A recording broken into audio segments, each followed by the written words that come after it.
2019년 9월 18일 저녁 8시가 되자 각 방송사의 TV 뉴스는 단 한 가지 소식을 첫 번째 메인 뉴스로 보도했습니다. 바로 화성 연쇄 살인 사건의 유력한 용의자가 특정됐다는 소식입니다. 이렇게 용의자 이 씨는 혐의를 계속 1986년부터 부인하고 있지만 그가 1991년까지 한번 5년 동안 무려 이춘재는 줄줄이 10명의 자신의 피해자를 범행을 살해했던 털어놓고 있습니다. 범인. 그는 피해자의 유류품에 남아있던 DNA를 이춘재가 통해 결국 자신의 특정됐고 범행을 자백했습니다. 현재 교도소에 수감되어 있다고 했습니다. 연쇄살인범의 이름은 이춘재. 범행을 저질렀을 당시 20대였던 이춘재는 이미 다른 살인사건으로 교도소에 수감 중이었습니다. 경찰은 뉴스가 보도되기 2달 전 사건의 증거물 일부를 국과수에 보내 감정을 의뢰했고 8월 9일 부산교도소에서 수감 중이던 이춘재를 유력 용의자로 특정했습니다. 그리고 이춘재 최초 접견 조사를 시작하면서 동시에 용의자를 특정했다고 언론에 보도했습니다. 그러나 이미 마지막 사건의 공소시효가 2006년에 끝났기 때문에 DNA가 일치했어도 범인이 과연 자백을 할까? 모두의 이목이 집중됐습니다. 그리고 접견 시작 약 6일째 되던 날 9월 24일 이춘재는 자신을 면담하러 온 프로파일러에게 종이와 펜을 달라고 했습니다. 그리고 무언가를 적었습니다. 종이에는 살인 12+2, 강간 19, 미수 15라고 적혀 있었습니다. 근데 경찰은 이미 뉴스에 보도되기 한 달 전에 이춘재를 특정하고 있었는데 30년도 넘은 사건인데 제가 참 의아해하고 있는 우리나라 경찰에 대한 증거 수집 보존 능력이 그렇게 좋다는 게 엄청 놀랐습니다. 사실 이게 그 증거물들이 이렇게 모든 사건에 다 보관되어 있지는 않습니다. 예전에 벌어진 사건 중에 화성 연쇄 살인 사건은 온 국민의 관심사였고 실체가 밝혀지지 않았기 때문에 그 수사 자료와 증거물이 보관되어 있었습니다. 다행히. 나머지 다른 사건에서 다 증거물이 보관되어 있지는 않아요. 2005년, 6년을 지나면서 한국경찰에서 증거물에 대한 중요성을 인식하기 시작을 하고 그 이후에 증거물들을 보관할 수 있는 시스템을 구축을 했습니다. 그래서 지금은 공소시효가 없어졌잖아요. 많은 사건의 증거물들이 좀 더 과학이 발전할 때까지 지금의 과학으로 밝혀지지 못하는 증거물의 어떤 그 보존을 하고 있습니다. 이 사건을 공소시효가 끝났음에도 불구하고 밝혀야 된다는 어떤 의지를 가진 수사관들에 의해서 보존이 되어 있었다는 것이고요. 과학이 발전하면서 결국은 이것이 밝혀지는 과정까지 이르게 되었다. 이렇게 해석을 할 수가 있겠습니다. 그 범인을 보통 이렇게 처음 접하면 그 접견이나 면담을 하실 때 굉장히 중요하잖아요. 첫 번째 서로의 뭐 기싸움이라고 할까 이런 부분도 필요할 것 같고 또 특히나 이번 이춘재 사건 같은 경우에는 이제 공소시효가 끝났기 때문에 자백 안 하면 뭐 그뿐이지 않습니까? 그런 상황이라 그러면 권 교수님은 범인의 입을 열기 위해서 뭐 예를 들어 첫 번째 만남에서 혹은 면담에서 뭐 어떤 말을 던진다든지 범인과 이제 라포라고 하죠. 뭐 신뢰 형성을 해가는 과정 그런 뭐 특별한 노하우 같은 것들이 좀 있으신지요? 대상에 따라서 건네는 말들 이런 것들이 다 다르고요. 언어적인 표현도 다르고 비언어적인 표현도 다릅니다. 비언어적인 표현이라고 하는 것은 이제 행동, 어투, 처음 만났을 때 눈을 마주치느냐 아니면 뭐 다른 방식으로 커뮤니케이션 시도하느냐 뭐 이런 것들인데요. 이 라포라고 하는 것은 프로파일러에게 있어서 굉장히 중요한데 우리가 흔히 알고 있는 라포는 친밀감을 형성하는 거예요. 그래서 그냥 뭐 스스럼 없이 자기 말을 꺼낼 수 있는 친밀함을 형성하는 것을 라포다 이렇게 정의하고 있는데 수사에서의 라포는 좀 다른 개념을 갖고 있습니다. 지금 굉장히 불편한 얘기를 해야 되잖아요. 한 사람은 범행의 실체를 안 밝히고자 노력하고 한 사람은 밝혀내고자 노력하는 이 첨예한 다른 목적을 가진 면담이 진행되기 때문에 다른 형식의 라포가 필요하다. 그 첫 번째는 뭐냐면 친해지기 위해서 예를 들면 우리가 일반적으로 어떤 것들을 합니까? 커피를 한 잔 준다든지 이런 자연스러운 어떤 그 의사 표현을 하게 되는데요. 프로파일러의 라포는 다른 방식입니다. 그 범죄자의 성향을 우선 파악을 하고 나서 어떤 이유 때문에 이런 범죄를 저지를 것이라는 것을 충분히 분석을 하고 나서 면담을 시작한다는 두 번째는 분석을 토대로 해서 말하고 싶은 것을 질문한다는 거예요. 그러니까 내가 설득을 하는 게 아니고 그가 말하고 싶은 것, 그러니까 사건과 관련된 내용이든 자기가 하고 싶은 변명이든 자기의 어릴 적 이야기든 무엇이든 간에 먼저 말하고 싶은 것을 찾아내어서 질문하고 그 답변을 얻어내면서 계속 말을 이어가는 것, 가장 큰 노하우다 이렇게 볼 수가 있죠. 그 이제 보통 아까 말씀하신 대로 이제 여러 가지 준비를 해서 이제 대화를 시도하는데 굉장히 순발력이 필요할 거 아닙니까? 그죠? 왜냐면 그 전혀 예상하지 못했던 답변을 할 수도 있고 행동을 보일 수도 있고요. 그렇게 된다 그러면은 이제 그때 순발력을 발휘해서 어떤 질문을 한다든지 아니면 그 사람을 좀 안정시킨다든지 이런 것들을 하셔야 되잖아요. 근데 좀 여담입니다만 혹시 우리가 무슨 일을 하다가 아 이거 망했다 이럴 때 있지 않습니까? 혹시 그런 적도 있으셨는지 좀 있죠, 궁금합니다. 있죠. 전혀 예상치 못한 뭐 답변이 나오거나 반응이 나오는 범죄자들도 있죠. 그렇다면 그것은 사실은 프로파일러가 충분히 준비하지 않은 거예요. 그렇게 저는 생각을 하고, 그럴 때는 만약에 저도 뭐 그런 실수들을 초창기 많이 했죠. 근데 그럴 때는 어떤 방식을 쓰냐면 일단 대화를 중단합니다.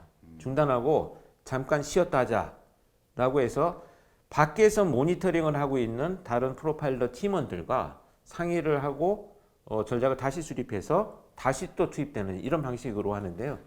한 가지 흥미로운 것이 2016년도에 FBI 요원들이 한국에 와가지고 경찰청에서 제가 근무할 때 이런 합동 세미나를 했었거든요. 신문과 조사 기법 이걸 관련해서 했었는데 그때 제가 똑같은 질문을 했어요. 만약에 전혀 예상치 못한 상황이 전개됐을 때 범죄자와 어떻게 커뮤니케이션을 하느냐고 물어봤더니 중단하고 나와서 다른 팀원들과 다른 전략을 수립한 다음에 대응하는 것이 좋다. 어쨌든 결국 이춘재는 그 자신이 연쇄 살인 사건의 범인임을 자백했고 또 그 과정에서 프로파일러들이 굉장히 많이 큰 역할을 했다고 알려졌지 않습니까? 혹시 뭐 이 과정에서 혹시 비하인드 스토리라든지 저 우리 구독자분들이 좀 들으시면 뭐 재미있었다기보다는 어쨌든 참 신기해하는 좀 희한해하는 일들이 있었는지 좀 궁금하네요. 여성 프로파일러가 들어갔을 때 언론에 보도됐다시피 뭐 손이 예쁘다 이런 얘기 나왔잖아요. 근데 그건 굉장히 단적인 얘기입니다. 성적인 희롱을 하고 있는 내용들을 그대로 들어주느냐 프로파일러가 그렇지 않거든요. 굉장히 통제하고 그런 얘기가 나왔을 때 상대방을 적절히 조정하고 또 통제함으로 해서 정말 객관적인 입장에서 사건을 바라볼 수 있는 기회를 만들어주는 것이 프로파일러이기 때문에 언론에 보도된 것처럼 그런 에피소드들 이런 것들은 많지는 않습니다. 질문을 해야 되는데 2016년 FBI에게 권 박사님이 영어로 뭐 어떻게 질문을 했을까 그게 자꾸 떠올라고 이 사건에 자꾸 집중이 안 되네요. 통역이요. 아 그러셨죠. 그럼 나는 또 어떤 콩글리시를 하셨을까? 네. 이 한 가지 흥미로운 건 저는 영어를 잘하진 못해요. 근데 그런 수사를 같은 분야에 하는 전문가들이 모이잖아요. 딱히 영어를 못해도 교감이. 쓱 이렇게 보면 아 저게 무슨 얘기를 하는 거구나, 뭘 질문하고자 하는구나 이런 것들이 단어 조합으로 다 연결이 돼요. 알겠습니다. 근데 사건을 다시 돌아가 보면 이춘재는 경찰이 예상했던 사건보다 많이 그런 더 훨씬 많은 사건을 자백했거든요. 그 심리를 보면 공소시효가 지났으니 자포자기의 심정은 아닐 것 같은데, 그리고 또 쪽지에다가 12 더하기 2이라고 이렇게 적었는데 그냥 14건이라고 하면 될 걸, 마치 뭐 둘은 덤으로 처리한 계획이 없었던 것 같이, 그런 의미는 뭘까요? 이춘재가 자백을 하게 된 심리를 가장 잘 드러내는 부분이기도 합니다. 공소시효가 끝난 것을 밝힌다고 하는 것은 사실은 처벌의 의미가 없잖아요. 그렇죠. 그리고 본인 입장에서는 굳이 밝힐 이유가 없어요. 근데 밝혔다라고 하는 것 자체는 어떤 의미냐? 내가 나만 알고 있는 것을 너희들한테 알려준다고 하는 사이코패스 범죄자의 우월성에서 비롯되는 행위입니다. 12 플러스 2는 너희들이 알고 있는 12건 이외에 나만 알고 있는 2건이 더 있어 라고 하는 메시지의 전달이에요. 수사팀 너희들보다 내가 더 우월해, DNA 아니었으면 나는 못 찾을 거 아니야 라고 하는 이런 사이코패스 특성을 전형적으로 드러내는 표현이다, 이렇게 저는 해석을 합니다. 근데 이춘재가 자백하면서 그 프로파일러 중에 공은경 팀장님이라는 실명이 거론되는데 이분 아시죠? 공은경 팀장은 제가 강호순 사건 때 경찰 프로파일러로 입문한 지 얼마 안 됐었던 신임 프로파일러여서 아주 훌륭한 프로파일러입니다. 근데 공은경 팀장에게 이춘재는 이렇게 자백을 했다 그러더라고요. 다 내가 한 거로 밝혀지면 경찰이 곤란한 거 아니냐, 곤란하면 이야기를 안 할 수도 있다 라고 말했다고 하는데요. 이게 8차 사건 이야기를 한 것 같습니다. 겉으로 들으면 마치 경찰을 배려하는 듯한 그런 뉘앙스로 들리는데 이건 어떤 의도로 이야기한 걸로 해석을 할 수 있을까요? 이미 수사를 통해서 밝혀진 내용 이외에 더 내가 말하면 너희들이 불편해질 거라고 하는 자기 우월성입니다. 뭐 그 정도 선에서 내가 자백을 하고 나면 거기에도 끝이고, 더 자백을 해도 나한테는 의미가 없는데 더 자백을 했을 경우에는 예전에 자기가 범행을 저지르던 시기에 수사관들이 곤혹스러웠던 것처럼 지금도 곤혹스럽지 않겠느냐라고 하는 자기 인식을 표현하는 거지 배려심을 표현한다 이렇게 보지는 않습니다. 그 얘기를 들으니까 사장님이 결제할 때, 경비 집행할 때 결제해주는 심정 같은 그런 우월성 같은 게 한편 있었나 그런 생각도 드네요.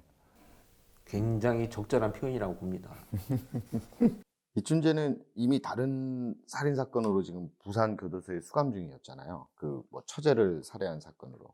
사건을 모르시는 분들을 위해서 짧게 이제 설명을 드리면 이춘재가 처제에게 토스트를 가지고 가라면서 전화를 해서 자기 집으로 이제 유인을 하고 수면제가 든 주스를 먹이고 그다음에 성폭행을 한 후 살해를 했다고 합니다. 이춘재가 당시 결혼한 아내와 2살짜리 아들에게 폭력이 심했고 그걸 견디다 못해서 아내가 가출한 상태였다고 하는데요. 자신과 거의 연관이 없던 사람들은 피해자로 만든 이춘재가 처제를 살해했다는 건 본인에게 굉장히 위험 부담이 큰 사건이지 않습니까? 아내에게 뭐 복수를 하려고 한 건가? 뭐 어떤 심리로 이런 일을 한 걸까요? 처제에 대해서. 근데 복수라고 우리가 일견 생각할 수 있겠습니다만 이춘재는 처제를 살해한 이후에 검거되지 않기 위해서 많은 노력을 했어요. 그걸로 봐서는 피해자의 신원이 밝혀짐으로 해서 자기 가출한 처가 심지어 고통을 느낄 것이다. 이걸 예상한 건 아닌 것 같고 이춘재라는 인간 자체가 자신이 목표로 하는 것을 이루기 위해서는 사람의 목숨을 언제든지 죽일 수 있는 이런 살인의 의도를 갖고 있는 자이기 때문에 살인을 멈추지 못한 것뿐이지 그것을 어떤 또 다른 의미로 우리가 해석할 필요는 없지 않나 이런 생각이 듭니다. 어쨌든 방금 서 원장 질문에서 이춘재가 자신의 아내, 2살짜리 아들 이렇게 폭력을 행사했다는 얘기가 나왔는데요. 이춘재는 과연 어떤 인물이었는지 다시 한번 우리가 정리를 해보도록 하겠습니다.